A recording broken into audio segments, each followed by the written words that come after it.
Hello,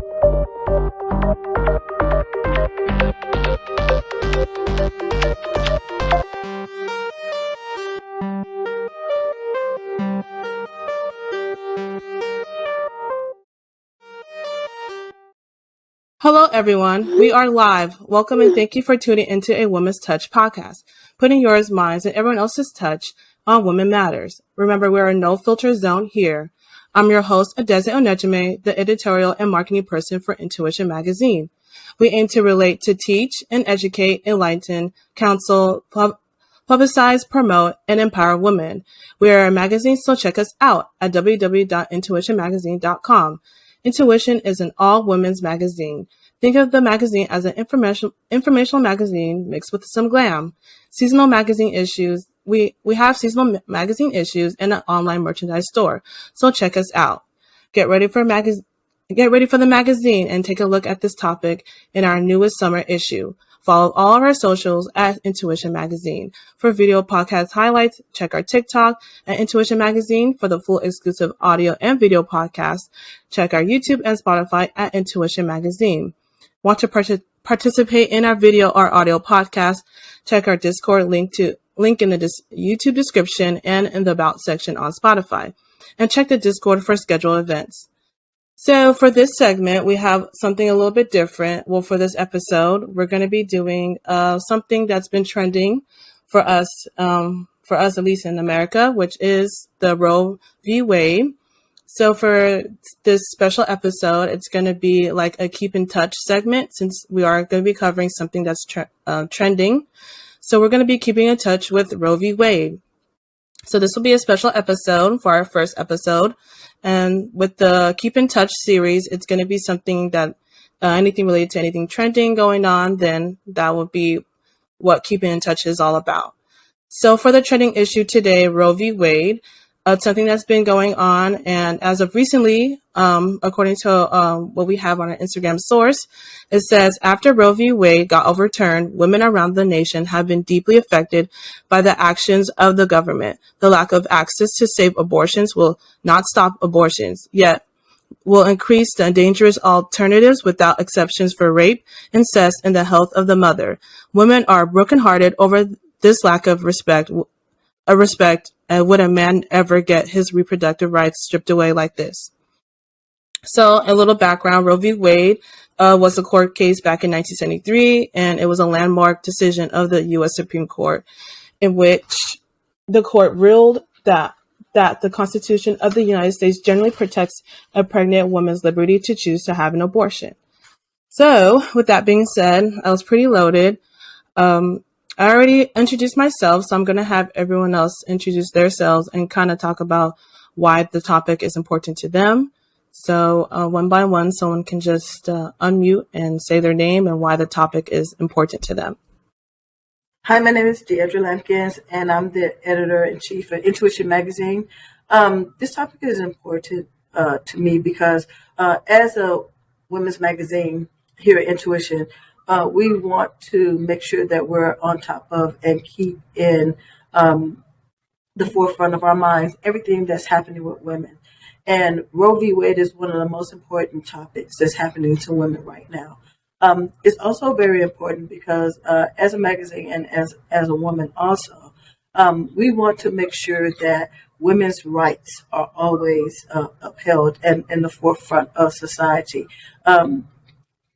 Women are making some phenomenal strides in their lives, and recently with the overturn of Roe v. Wade, what we've been hearing and what we've been getting at the magazine is that women are feeling like we are going backwards instead of going forward, as if the legs have been pulled from underneath us, and we are at the mercy of men. That's what a lot of women are saying, and we don't like it. And women are saying that we're not going to stand for it. So I think it's a very important subject, and is one that can't be overlooked, whether you're on one side of the issue or the other side of the issue. It's a decision that women need to be making for themselves, is what we are hearing at the magazine, and also, one that we're agreeing with. My name is Mahima, and I'm the marketing team I work for the marketing team, and I feel like, why are men taking decisions for women's body? I think it's our responsibility and our rights to know what's best for ourselves, and not letting other person decide what we have to do with our bodies. Hi, I'm Sohini Karmakar, and I am the editorial and marketing support intern. And this, first of all, I think this is a very big step back in history. Women are trying to liberate themselves in the 21st century, and this whole thing that was passed just pushed us back like another 40 years. When they say pro-life, I don't understand what they mean by no abortion, because many cases women have to go through certain procedures to save themselves. So in this case, they are, after this law is passed, they're technically gonna have, God forbid, a ill child inside a body, which will harm the mother. And in return, instead of saving one life, they're gonna kill two or harm two. So not kill two, my bad, sorry, harm two. And that is something that's very unacceptable. And what Mahima said, like, men making decisions about women's bodies, like, you don't even know what happens when you go through a pregnancy. Why are you making decisions about it? Who gives you the audacity to do it? So, My name is Holly Ann, and I am this summer's editorial lead intern. And what I think about this topic is that it's infuriating because, like everyone said, it's truly a step back in history for women, but also the fact that prior to the events leading to this, there are many ways where like the Democrats could have supported us as women and like cared about us in the way where like they could have codified Roe versus Wade, and also that just a few days earlier the Supreme Court voted that like the states don't have authority to regulate guns, but then they have authority to regulate our bodies instead, which I find frustrating. So the entire thing is just frustrating for me, and I don't think it's right. All right. Thank you, everyone, for sharing. Everybody had their own points to say, and everyone's points are valid. So that's probably one of the reasons why it's important to do this kind of segment with this podcast, because it is a touching subject. And in times like these, we do need to have conversations. So I think having us say our point of views will kind of help educate others and kind of expose others to like our concerns and worries as women. So I think that's something that's very important. So with that being said, we're going to get into our first segment, which is unpopular opinions. So I had some of you guys send in your unpopular opinions. And basically what I mean by unpopular opinions is any shocking content you guys come across on social media platforms like Instagram, TikTok, or Twitter. So anything you see that's bizarre, we want to kind of see whether it's a side that we agree with or a side that we don't agree with. We want to be able to have those debates and kind of pick at, okay, what we think about it. So I think with unpopular opinions, it'd be good to kind of expose what other people think about it as well, just from the other side of the debate and what people say. So yeah, with that being said, we'll go ahead and show the first clip I have.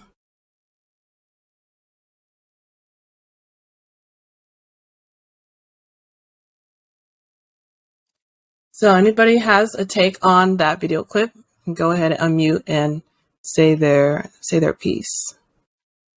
Okay, well, first of all, I'll say, that was a very powerful statement that she said there, because she said a number of different things. And very passionate about, like you said, it's a very touchy subject and a very emotional subject for us as women. One of the things that she said is that this is about rights, and it's about creating a theocracy government. But the key in that was a theocracy government of their choice, right? And for anyone who doesn't understand that, it means a government based upon religion and the religion that they choose it to be. Which is very interesting because this country is supposed to be established upon the right and freedoms of religion. But if the government is creating a theocracy government based upon whatever religion that they have, that they want the country to lean to, then, that's against the Constitution right there. That's going against, one of our rights as a people, not just as women. So I think that was very important. And she said something else that was very important, and that is that fear is being implemented in a lot of this, and people tend to react when fear is involved in some kind of way. What's interesting to me when they're talking about a government based upon religion and a government based upon fear, part of the religion that they're building their government on is based upon the fact that people have that they were given free will in their religion, and freedom of choice in their religion. Like, you have free will to do the things that you need to that you want to do, and based upon their religious beliefs, that free will will find you on one side of a god or another side of a god. But then they want to say, okay, we're going to control your free will. We're going to make sure that you're not doing certain things. So it's just very interesting, the whole concept behind everything that's been done, and her overall, what she had to say was very profound. And I'm sure there's others that have something to say about it. So I'll give the floor over to them. So the person speaking is like Anna Kasparian, and I kind of love her stance on everything because she's so like upfront and so bold about it. But I kind of agree with her. The fact that the Republicans are using fear, and the Democrats have nothing to fight back with because they genuinely, honestly don't care. They have the funds that they need, and it's kind of about control, because for pro-lifers to say they're pro-life, I don't see them backing that up when the baby is born.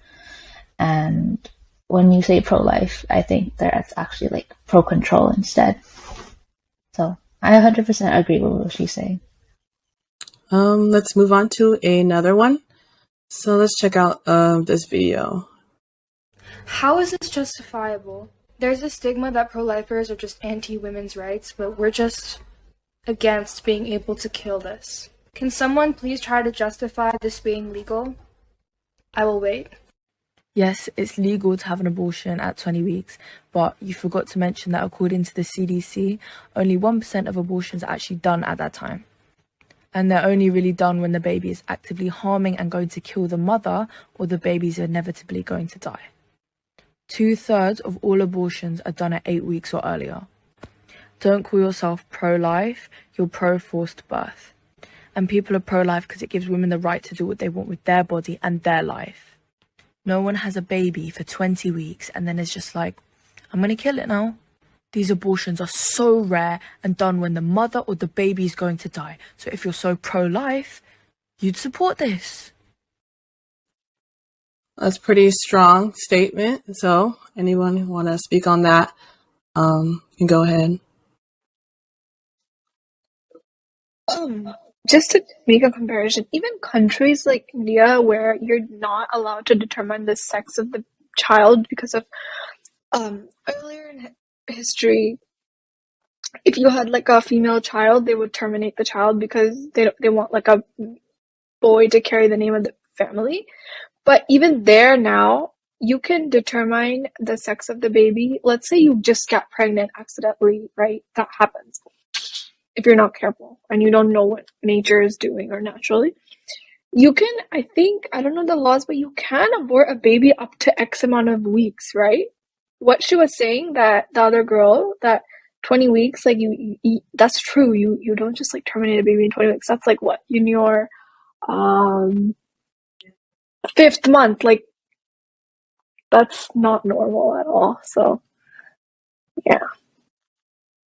I was going to say, like, on the other end, like, how would you feel about people who like almost abuse the abortion system and kind of like keep aborting babies as they please? Like, do you guys feel like there should be a limit of how many times they can abort? Do you feel like there should be a limit on how long they should wait? What kind of protocols do you feel like should be implemented in like abortion clinics?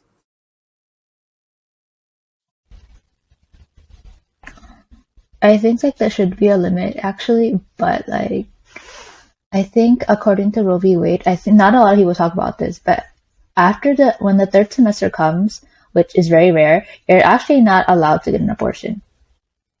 And I think a lot of people are missing that because it says it in the actual Roe v. Wade. And also by 20 weeks or whatever weeks by that time, the woman actually wants the baby, you know? They're actually being forced to like kill it for their own health and for like the baby's health, because it's actually when the baby is not gonna die, it's actually like suffering inside the womb as well. So when you're saying pro-life, it's not actually pro-life because the baby's actually dying inside and suffering while the mom is also suffering. So yeah, there should be a limit, but yeah. I agree. I think there absolutely should be a limit to how far along a woman can go. What the clip said was something very important, is that even though there are some abortions allowed up to 5 weeks, there is only 1% of people who get that, and that's for health reasons, you know, to preserve the life of the woman or something like that.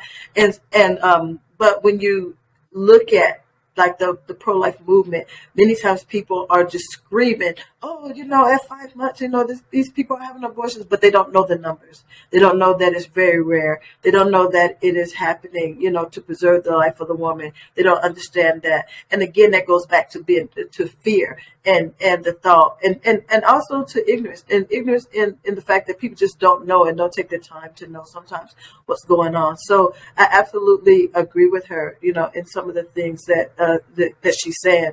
With that, you know, with what's happening with Roe v. Wade right now, even in the case of, and I don't know if we're going to get to this, in the case of, you know, rape or something horrible happening to a woman, you know, this is now forcing them to carry a child to remind them on an ongoing basis, you know, that this rape has happened to them, you know, and that's a horrible emotional and psychological pain that's brought up on the woman. So yeah, you know, there should be some exceptions, I believe. Okay, that was really good. Okay, let me go ahead and move on to the next clip.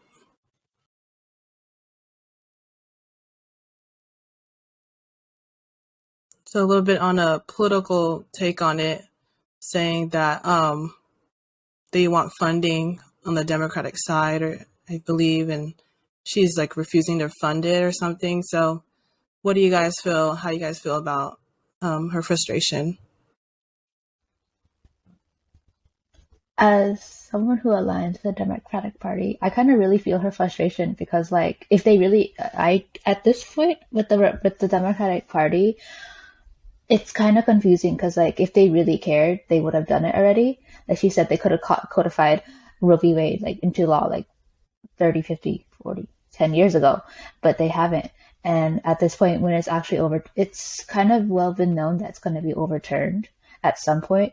But they keep campaigning on it. They keep campaigning, oh, we're going to save Roe v. Wade. But how long are you going to campaign it for? How long are you going to pander to women without actually doing something? And building upon that, like going beyond that, Nancy Pelosi, like she was like reading a poem at the when it was released that it got overturned. But for a few weeks before that in Texas, she was campaigning for she was supporting an anti-abortion candidate against a pro-abortion candidate in Texas, which was kind of contradicting. So it's kind of confusing as to where these Democrats align with. And then at the end of the day.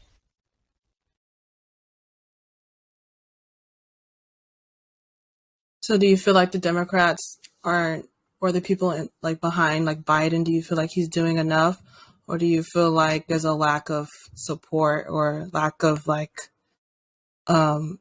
guess power back to kind of back up the Roe v. Wade and to help people who want to push the Roe v. Wade? Do you feel like there's kind of a lack of help in on their end?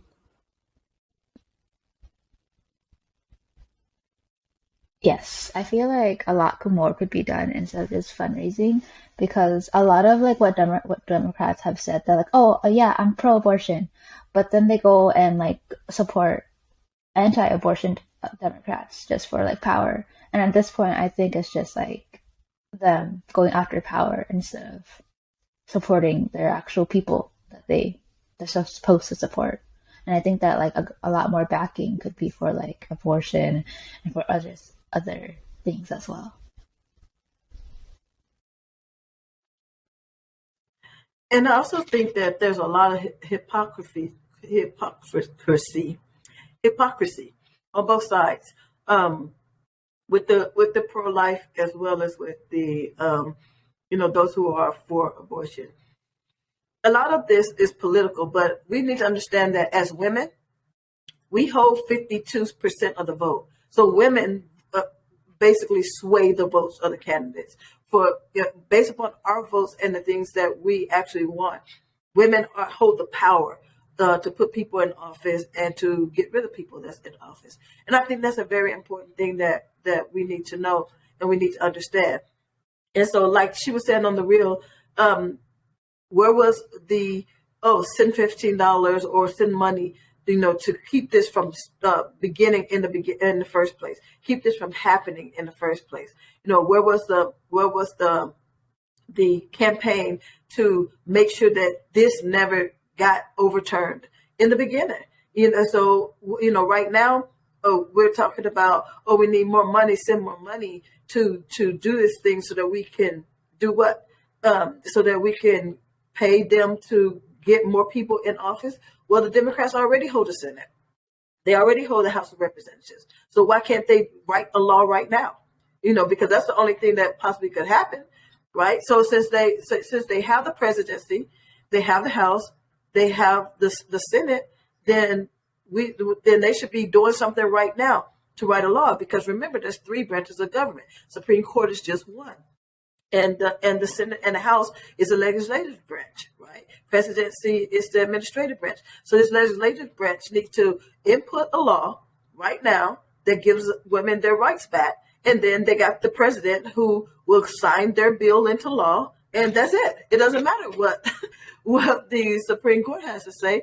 Once the law is on the book, that's it. And they hold the power right now. So what would an extra couple of dollars coming in from each person do differently? How will it make them stand up even more and go out there and make sure that they're taking care of women? I don't see it. It doesn't make sense. It's hypocrisy. I completely agree with Deidre because at this point, like, why aren't they doing something now? Like, they have the House, they have the Senate, they have the presidency. The only thing stopping them is the Supreme Court. But at that point, you could just like veto it and be like, "Hey, I want to do this." Like the president can just say, "I want to do this. You can't stop me." And the Senate and the House could like just support that. So why aren't they doing something now? Absolutely. And remember that laws are made by the House and the Senate. And only the president needs to sign it. But they don't need the Supreme Court's approval. Remember that. They just need the House and the Senate to come together, present a law, and the president signs it. And once he signs it, then it becomes a law. Until then, it's a bill that they propose. So they don't need the Supreme Court to agree with them. They don't need anybody to agree with them. So then they need to explain, what are they doing now? They need to be talking to us women, saying, what are you doing now? Whether you're pro-life or pro-abortion, the whole thing is about rights. It's about your right as a woman to choose. That's what this thing is about. And if it's about theocracy and whatever God anyone believes in, then you got to understand that God even offers free will, or gives you the choice. So and then you have to come up with the consequences. So now you're superseding even God's law. So. Yeah, and I think with just bringing up religion, like people kind of use the whole Christianity thing as like an excuse, like, well, in the Bible, like you shouldn't do this, doing like, I don't know, like for me, I am, well, actually my family is Catholic, but like I don't try to let my like religion kind of take over what I truly believe. Like if I have my own morals and my own will, like I'm gonna do what I want to do. But I still listen to my religion, but at the same time, like I think for myself. I'm not just kind of like thinking through my religion and like, okay, well, my religion says this from 5,000 years ago, so I'm gonna go by it. But like, I still feel like you are an individual. You're a self. You're a person. So think for yourself. Think what you want to do, and then your religion is only there as a way of like, maybe there's some morals or some faiths or some values in it, but you don't have to take it so literal. You don't have to take it so like by the book or like by the Bible, I guess, in literal terms, but yeah. And someone said something very important, and I definitely want to make sure that we speak of it. One of the women that was sharing some information with me recently said, and they're a Christian person. They said, okay, so according to the Bible, it says thou shalt not kill, and so that's what you were speaking of, Days. You shouldn't kill or murder, and abortion is murder. But then they said, but so is war, and so is someone going to take a gun into a school or into a environment where there's a lot of people and shooting them up. And the way to stop people from having that is to have gun regulation, and laws on the guns. But they're not doing that. That's not important to them. But that's a part of the killing and the murdering as well, because the United States has the highest murder rate of any, wealthy country in the whole world. So why aren't they doing something about that? If it's really about, not killing, if it's really about not murdering babies, then one of the things that they said is, why aren't human babies that are walking around, why aren't you protecting our babies when they go to elementary schools? Why aren't you protecting our babies when they go to high schools? Why aren't you protecting our babies, when they've grown up and they're out having enjoyment of an event? Protect those babies too. Don't be, a hypocrite and say, oh, this is one thing over other. And that's why many women are so upset, because they're saying, this makes no sense. You're talking about a unborn child that may or may not, with the birth rate may or may not, we want our babies to, come full term and be born, but sometimes it doesn't happen. And we have the highest mortality rate for women, who are having babies right here in the United States. So, it's a lot of hypocrisy. Again, I keep using that word going around, but that makes women think, is it really about saving lives? Since you don't want to do gun regulation, you don't want to do that, or is it really more about controlling women?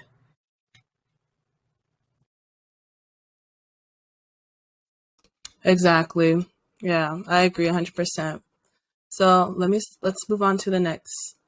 So these are going to be like, I think more like pictures. So let's see. So here's the first one. Forgot who sent this, and I think it was Sohini. You sent that in? Yeah, I don't watch Friends, but we were having a discussion on Monday, and I think Deidre recorded me saying a bunch of stuff regarding this, and in the end I said this, but it's true. Like, if you watch Friends, Rachel Green, who's portrayed by Jennifer Aniston, she said this line. She's like, there was a guy who's like, oh my god, he said something about period pains or something, and then she goes, no uterus, no opinion. So, and I think this goes for all the men, like, especially these senators who have ruled. But it amazes me that it's not only the senators who have done this, there's also a woman on that board. And it just makes me like awestruck, Also, I watched a video the other day where one woman was like, is it okay if I use some words? Is it okay if I... Sure? It might get very, like, too TMI, but I'll go ahead. So she was basically, I'll try to find the video and I'll try to put send it to Adeze so she could put it, if I can find it. It was like she was saying, she was a woman wearing like a coat, and there's a bunch of people listening, so I'm guessing she's in a hierarchy. And she was saying that I don't trust women in the sense that I don't trust them to control themselves, because they can control when the man is ejaculating. They can control the semen that goes inside. And she's talking, and the women that are on the side, they're like, so I'm just like curious, should we go back to 9th grade biology class? Like, I don't understand. These women have brought in trouble for themselves by voting on this thing. Like, I don't understand. It just doesn't register in my mind. Like, is she okay? Is she not okay?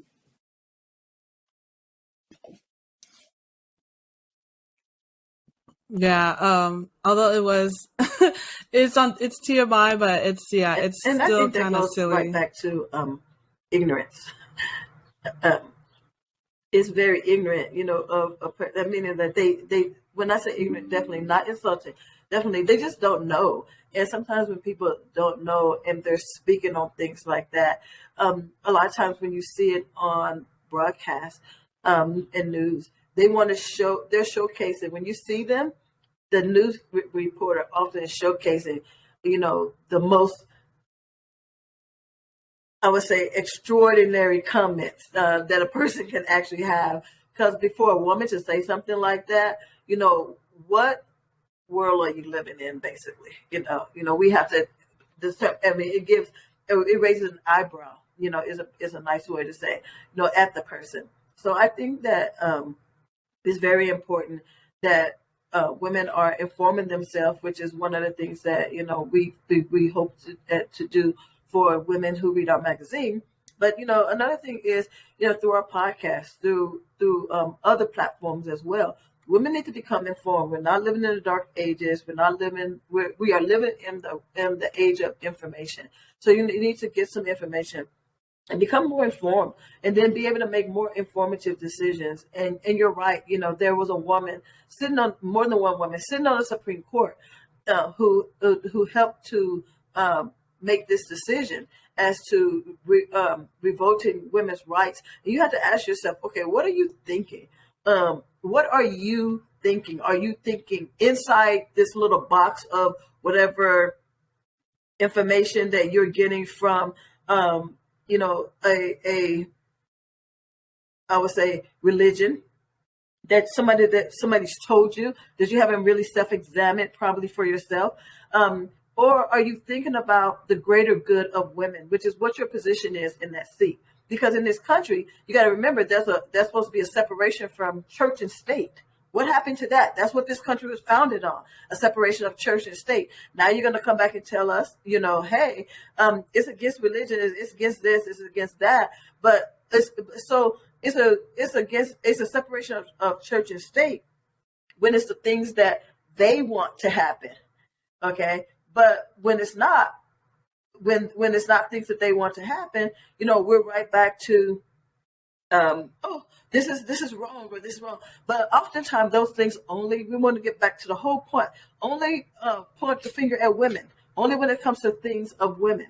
It's not pointing the finger at the things when it comes to men. And one of your first clips, Adeze, which I think that's important, is that she talked about, what about contraceptives? They're going to start, banning contraceptives, so there won't be any type of pregnancy whatsoever. Prevention for pregnancy.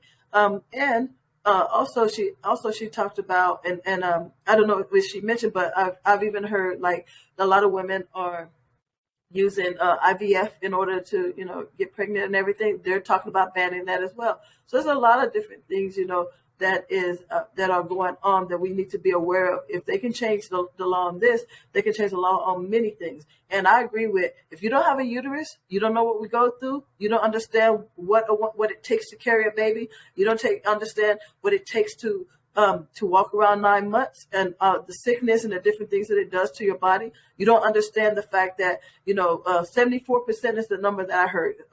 74% of women are dying from that, and it may be just women of color, that's 74%, but it was 74% are dying in childbirth.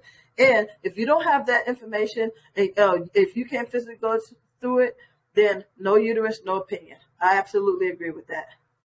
We don't give opinions on your penis. Don't give opinions on our uterus. Definitely, I definitely agree. It's just like it's there. It is what it is. Like we have the say in it because we go through it. So it's pretty simple. Okay, so let's move on to the next. Okay, so I thought this one was kind of funny. It's kind of silly, but this girl, her name is Sukiyana. She's like a rapper, but basically, she bought like a bunch of Plan Bs because of the the overturning of Roe v. Wade. So she bought like a bunch of these Plan Bs, and I guess a lot of people are buying them. So she says, "I got all of mine. So you can't tell me how many I can buy. Well, I'm the reason everybody supported y'all company." So I thought it was a little silly, but yeah. If you guys have any take on that, you guys can say.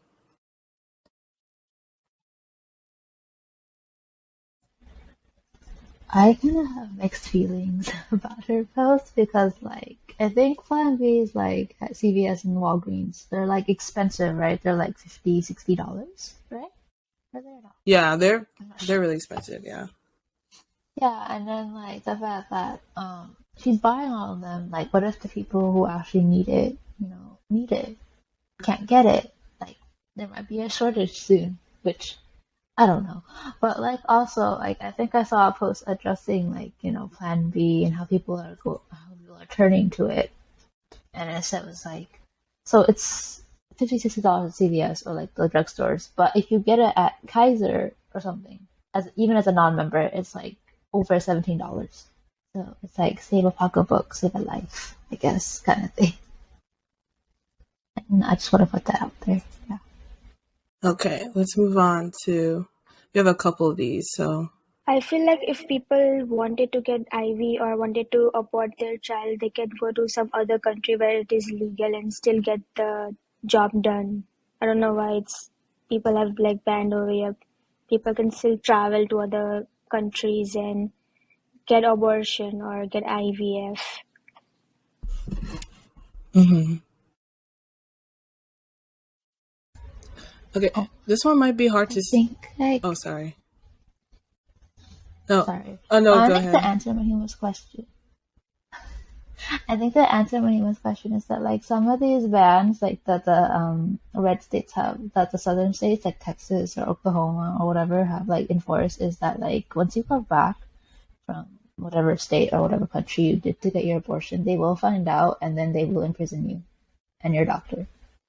So technically that's how far it's gone, where they will in fact like imprison you and find out. So some women don't have the option to do that because some of them have kids, some of them have and some of them have. Or what if they go to other countries, like if for example, if Indian woman wants to get aborted, pregnant, right? There are family members that will tell on you if you get the abortion. So family members, friends. Even if you do go to like India for a vacation or another country for a vacation, if you don't come back with that baby and like your family members don't agree with the fact that you aborted it, they will tell on you. So there is actually that option. And I think that it's important to say also that, sometimes when women are getting abortions, many times, it's because, like Halian was saying earlier, they can't afford it. They may already have children or they may not already have children and they can't afford it, to raise another child. So often they can't afford to go to other countries as well. So that's, a very difficult thing for most people. That's kind of easier said than done, especially for people here, in the United States who some people have never even left the United States and gone to another country. They wouldn't even know that they wouldn't even have the slightest clue how to do something like that. And I think the major point behind everything is that, after 50 years of not having to do that, then there's a problem with all of a sudden 50 years later, and I saw a really interesting image that says, why are our grandchildren having to fight for rights that their grandmothers had already attained 50 years ago? And so I think that's the important thing. Why should they have to go to another country? When this is supposed to be the land of freedom, the land of the free, why should they have to do something like that? And why should they have to try to figure that thing out? And I agree that it is going to be advantageous for some people that they can just go, they may be able to do that, but most people are not going to be able to do that. And so as a result of them not being able to do something like that, we're going to have more maternal death, and we're going to have, more children that are unwanted in this country. And we're also going to end up having more that, like what they call back alley abortions, which is very detrimental to the woman. So, I mean, health-wise, those are kind of the things that we're going to be looking at, other than, finding another way. The way that they're going to have an abortion is not so much going to be going to other countries. The way that they're going to have an abortion is in somebody's apartment, basically, or somebody's house in the back room somewhere. So, Yeah, that sounds really scary. Like women like resorting to like back alley apartment abortions. Like that's very, I don't know. Like I feel bad, like just thinking like that could even be a possibility. So yeah, it's unfortunate. Let's see. So then, I don't know if you guys can see this post that is on here, but I'm just going to read it off. I thought it was really interesting, but this post, what it says is, if you want to stop abortion, you need to prevent unwanted pregnancies. And men are 100% responsible for unwanted pregnancies. No, for real, they are. Perhaps you are thinking it takes two, and yes, it does take two for international pregnancies. But all unwanted pregnancies are caused by the irresponsible ejaculation of men, period. Don't believe me? Let me walk you through it. Let's start with this. Women can only get pregnant about 2 days each month, and that's for a limited number of years. That makes 24 days a year a woman might get pregnant, but men can cause pregnancy 365 days a year. In fact, if you're a man who ejaculates multiple times a day, you can cause multiple pregnancies daily. In theory, a man could cause 1,000 unwanted pregnancies just in 1 year. So I thought that was pretty. Actually, I'd like to say something. Yeah, it is. Yeah, men are responsible, yes, but there's actually, I would like to argue both sides of this. Like, when you consent to having sex, you are okay, we'll have sex, but you do realize one thing, that men, like, it's, yes, it is in their control for ejaculation, but if you go like and like look into sorry, I'm stuttering so much. If you like look like biology wise, if you look by like science, men actually have pre-ejaculation even when they're not like, in their peak or whatever. Like, we're getting probably into too much biology. So when I totally agree when she says that, like, yeah, it is up to the men. But then in that case, the woman should not, go and have sex in those ovulating days, right? Yeah, men are responsible, but you are consenting to having sex. It's not like they forced you. Yeah, forcing someone to have sex, that has a different name. That's rape. But I think this way that they worded it is probably not the best. I get what they're trying to say, but if I'm able to express myself clearly, the woman consented, person A consented to have sex with person B.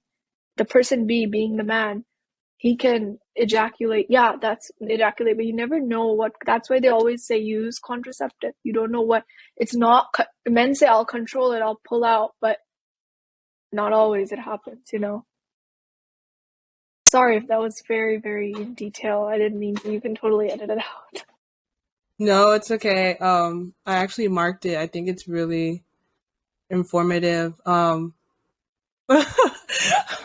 don't know. This stuff is Like, Daisy, don't put me publicly. what'd you say?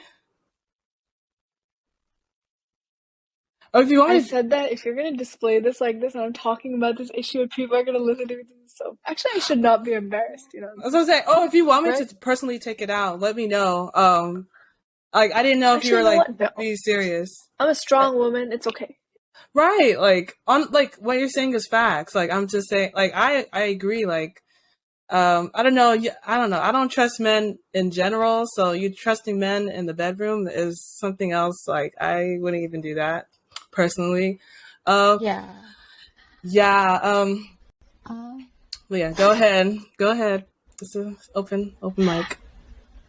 I think to argue against Sohini, it's actually scary when you actually trust men because, like, yeah, you consent to it, but like, there's actually scenarios where they actually take off the condom in the middle of sex, and then they do it, and people actually get pregnant from that. I've seen like stories where like, yeah, they took the condom, but like they still got pregnant anyways because he took it off. And also, like, I think going off the fact that like men make so many unwanted pregnancies and like women can only carry like for 9 months at a time. Who's the one who's supposed to get birth control here? Is it the women or is it the men? At this point, I really don't know because like a man can make how many women pregnant in a matter of year, but a woman can only get pregnant like once or twice a year. So who's the one who needs birth control at this point? I totally agree to Holly. And then also one more fact that came up to my mind after hearing to what Adese and Sohini has to say. Does that really mean that woman has to submerge her sexual needs because of the fear of getting pregnant? What do you mean? Like subsidize her sexual needs?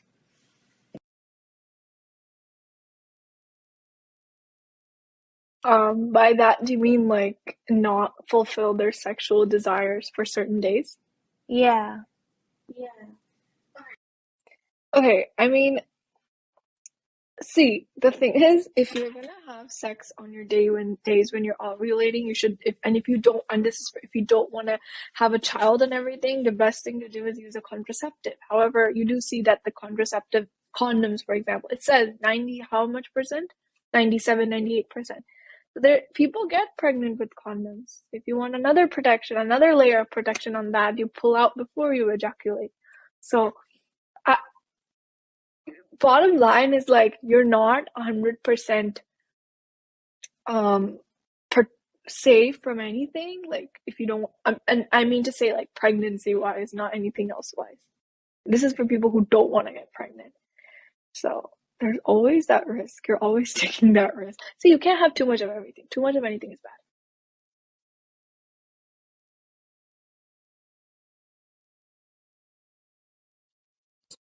Yeah, it's a tricky area because I get like we're all human. Like we all have needs and stuff. So it's like you want to partake and do certain things, but then like you have like the pregnancy in the back of your mind. You're like thinking like I don't want to get pregnant or anything. So it's like yeah, it's really hard. That's why it's like when people accidentally do get pregnant, and then there's that option of like, oh, I can go abort, but then we have like this issue going on. So yeah, I mean there are preventative measures in the in the beginning of it. You could try like contraceptives, whatever. But then that if that doesn't work out, then there is the abortion option. But um, it's just hard because I don't even want to get to that point. Like I really would do much on my end like, as a woman to like use like the condoms or use the birth control pills. Like I'll try on my end as much as I can because I don't want it to get to that point of like I accidentally do get pregnant and then like I have to worry about like other means. So it's just unfortunate, but like I do agree like men do need some sort of like birth control pills. I think I heard like they're gonna start like handing those out or making like start selling those to like men in particular.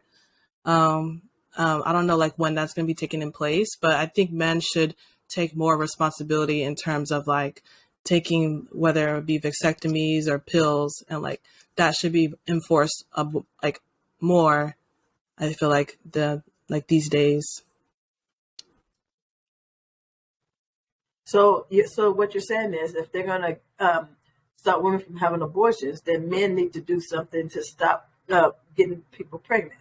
Basically, you're saying, because one of the things that they're saying is the next thing on the list is because what he had on the list was the next thing. One of the other things he had on the list was contraceptives, and contraceptives are the condoms and the birth control pills. So remove those two, and then you're not having an abortion. So what's the so that would, even if it is a contraceptive, if men are taking a pill, to keep from getting women pregnant, that's a contraceptive. So they don't want that to happen either.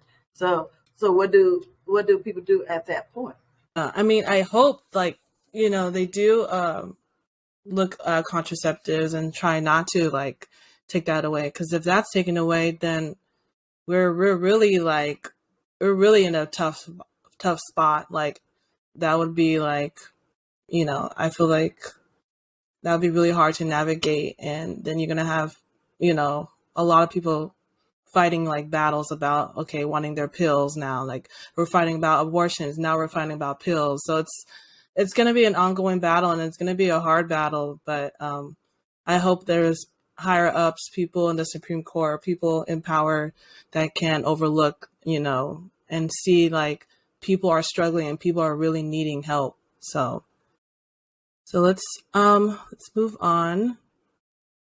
Let's see what else is here. Okay, someone sent this in. I forgot who.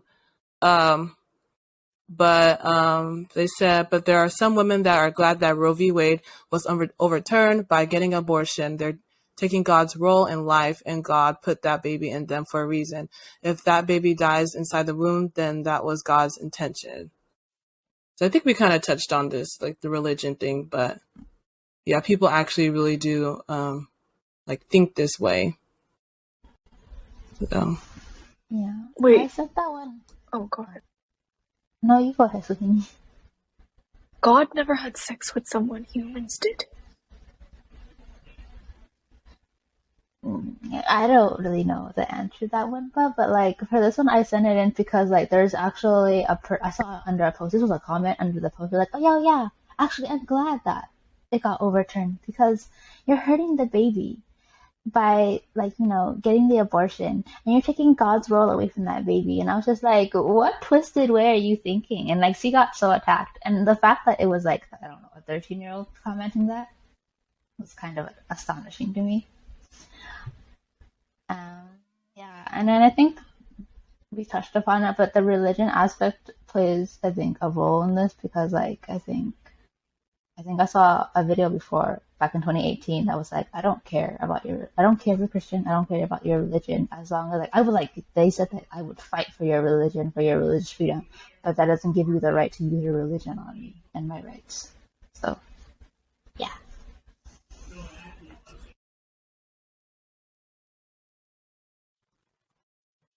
And again, I just wanted to add the fact that this is when you're looking at this, it says they're taking God's role in life, and God put the baby in there for a reason. It just goes right back to saying yes, and the baby that's born and grows up, God helped them to be raised for a reason also. That doesn't give you a right to go out and kill them. That doesn't give you a right to go over to other countries and kill their babies over there either. That doesn't give you a right to do this. You're taking God's position. Because if you're going to look at religion for the fact, most religions say that it's God who brings forth life and takes away life. So when man is putting, the taking away life in their own hand, then they're taking the position of God too. So that's, again, I'm going right back to, the hypocrisy of everything. If you're going to, I'm not saying that, I'm pro-life or I'm pro-choice. I'm just saying that if you're going to do it for one thing, do it for all things. Don't make it seem like that you are doing doing something for the unborn when there's born that's walking around being killed too. Come on now, that makes no sense whatsoever. So if you're going to be that way in all things, and because when you're not that way in all things, it makes it seem as if, and it may not be this, but it makes it seem as if they're doing it to control women.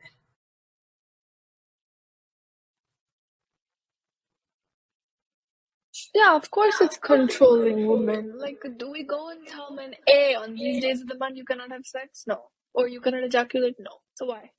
Like, of course it's to control women. Oh my god, we're in the 21st century, we're trying to liberate women, and then we go back 50 years.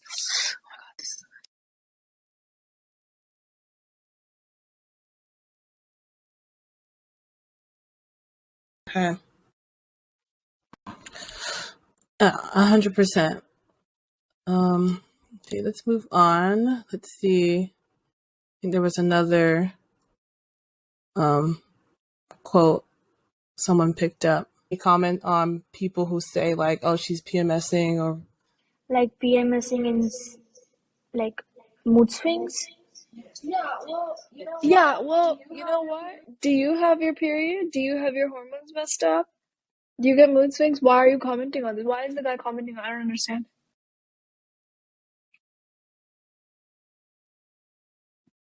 Like, do you have to wear a pad or insert something in your body to stop this blood? Yeah, okay. Then there might be people saying like, "Oh my God, it's a part of your natural life. Stop complaining about it. You give birth." We're not complaining. And you know what? We have the right to complain. When you have a lot of homework, you say, "Oh my God, I have a lot of homework." We still end up doing it, right? Periods are a part of your body, yes, but if you don't have it, at least learn. These men should learn to show that 1% of sympathy. That okay, she's in pain. Because we all know how much period cramps hurt. It's not just the stomach, it's the whole body, your whole body. In fact, studies show that period cramps are actually like that whole pain, like whatever you measure pain, period cramps and birth, like childbirth, are like very, very intolerable. It's just like breaking a bone. Yeah. So, like, thankfully, I have men in my life who are very respectful towards it. Like, if we're speaking about, I'll just give an example. My father, my mom and I, whenever we would get our periods, he would be so respectful towards us. He would go and, go that extra step, bring us stuff and not make us get up so much, not make us, or like, just be nice, show that sympathy. And that just shows the amount, the sensitivity that he has. Even though he is not a female, he learns to respect that female. That's how men should be. We respect whatever they do. Why can't they show that respect? I don't understand. We go out of our ways to do everything, for them, mostly. We're not complaining that we have periods. Oh my God, why?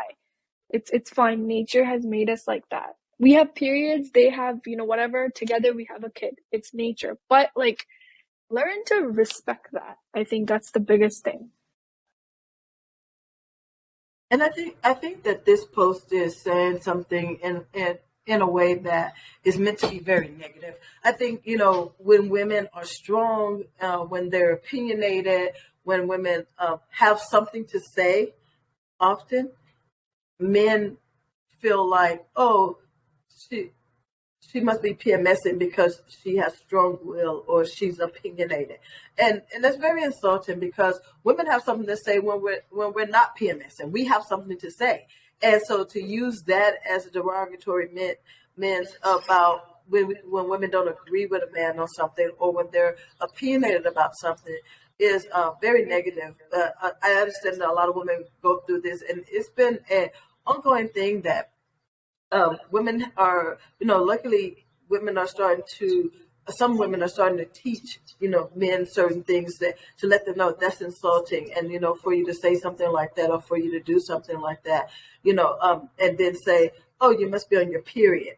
So are you saying that the only time I say something, the only time I'm strong, the only time I'm forceful is when I'm on my period?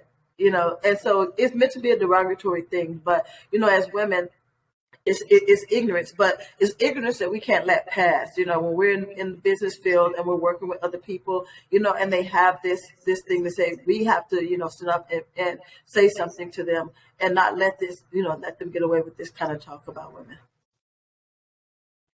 And it's almost as if what Deirdre said, it's almost as if it's not normal for a woman to be outspoken. Like, oh my god. Wait. It's actually been like, it's actually been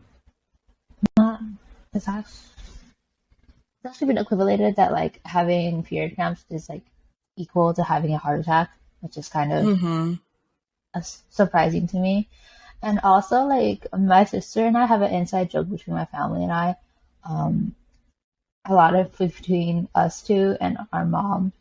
We've taken like PMSing kind of and like periods back in our own kind of way, and like turned it onto men, being like, oh, when our father and our brother's in a bad mood, we're just like, oh, he must be on his man period.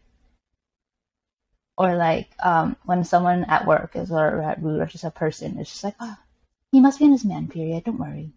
Because, like, we've taken it, like, in the way we're like, okay, if they do it to us, we just call it a man period, too. At the end of the day, it's funny. Right, yeah. I don't really take the PMSing thing all that serious, but, yeah, like you said, like, just flipping back on them, because it's like, okay, and, like, you don't... Like, even we joke about it sometimes, but, like, I don't know. Okay. I don't know why it's not pulling up, but I'll just go ahead and read it off. Basically what someone has sent in is said it says that the idea that women will claim rape just to get abortions, and this was said by the Idaho senator, if they are dressed nicely or hanging out with a bunch of men, they're asking for it. I thought that was pretty, like, I feel like I've heard it before. So what do you guys have to say about comments like that? First of all, shut up. I'm typing on my store. It was like, my response was like, first of all, shut up. And it's like, because like, I think it's a lot of like, abortion, because like, it kind of like contributes for men too. Like, don't stop telling me to keep my legs closed when your excuse for men being men is like, oh, boys will be boys.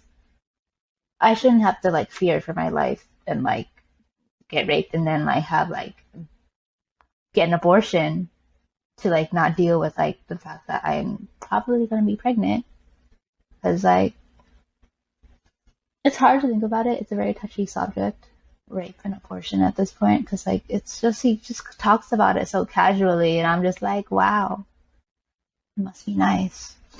I don't know. Cause like I like to dress up, like, like I like to wear skirts and stuff like that, and like I feel like, I don't know, like when people like, especially my dad, like he's super like on the conservative side in terms of like how I dress and stuff. He's like, oh, you need to wear like jeans or something like that. But it's like I'm not wearing like skirts because like I want something. Like I'm wearing a skirt because I like the style, like I like the color, like I like the color of my skirt, like that's why I'm wearing it. Yeah. Yeah. So it's like my dad is fine, but like my mom, it's the woman who also like contributes to that idea where like I come down with like sometimes it's just like no shorts on and like a really long t-shirt, and my mom pulled me away and she was just like, you have two men in this house, can you wear something longer? And I was just here like, they're my brother and my father, I don't know what you want me to do. If you have like this ideal where like it's family as well, then like please stop feeding me false ideals and make me scared of men when I they're my family. So thank you guys for tuning in. Stay up to date with us on all our socials, Discord, and website. This has been a Des with the other interns and staff, and thank you for listening to a Women's Touch podcast. Goodbye, and hope everyone has a nice day. Thank you for listening. Bye.